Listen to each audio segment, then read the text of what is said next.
Senior NTR చనిపోయినప్పుడు లక్ష్మీపార్వతి దర్జాగా కూర్చుని ఏం చేశారు?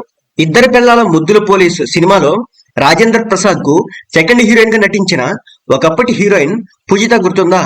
ఇలా చెబితే చాలా మంది గుర్తుకు పట్టకపోవచ్చు, కానీ యూట్యూబ్ ఇంటర్వ్యూలతో పూజిత చాలా ఫేమస్ అయ్యారు. కాబట్టి ఆమె ముఖం చూస్తే టక్కున ఈవిడ అని గుర్తుపట్టేస్తారు. ఇక ఇద్దరు భార్యల ముద్దుల పోలీస్ సినిమా తర్వాత పూజితకి పెద్దగా అవకాశాలు అయితే రాలేదు. దాంతో ఆ తర్వాత క్యారెక్టర్ ఆర్టిస్ట్ గా కొన్ని సినిమాల్లో నటించారు. క్యారెక్టర్ ఆర్టిస్ట్ గా కూడా అనుకున్నంత మేర పూజితకు గుర్తింపు రాలేదు. దాంతో మెల్లిమెల్లిగా పూజిత వెండి తెరకు దూరమయ్యారు. ఇక అప్పట్లో తన భర్త మోసం చేశాడంటూ పూజిత అతడిపై కేసు పెట్టి వార్తల్లో హాట్ టాపిక్ గా నిలిచారు.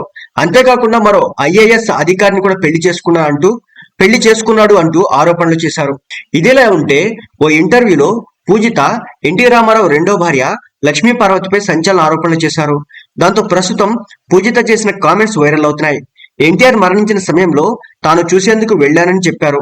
అయితే అప్పుడు లక్ష్మీ పార్వతి గారు ఒక దగ్గర దర్జాగా కూర్చొని టీ తాగుతున్నారని చెప్పుకొచ్చారు.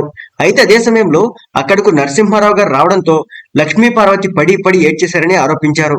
అది చూసిన తర్వాత అలా ఎలా చేస్తారు అని తనకు అనిపించిందని చెప్పుకొచ్చారు. అంతేకాకుండా ఒక పొలిటికల్ డ్రామాలో తనను లక్ష్మీ పార్వతి పాత్రలో నటించాలని కోరారని తెలిపారు. దాంతో ఆ సినిమాలో లక్ష్మీ పార్వతిని అనుకరించారని చెప్పుకొచ్చారు. ఆ సినిమా వచ్చిన తర్వాత లక్ష్మీ పార్వతి తనపై కేసు కూడా నమోదు చేసినట్టు చెప్పుకొచ్చారు. కానీ తను భయపడలేదని, ఆ సినిమా దర్శకుడు నిర్మాత చూసుకున్నారని అన్నారు. తాను ఒక ఆర్టిస్ట్ అని, డబ్బులిస్తే ఏ పాత్రలోనైనా నటిస్తానని పూజిత చెప్పుకొచ్చారు.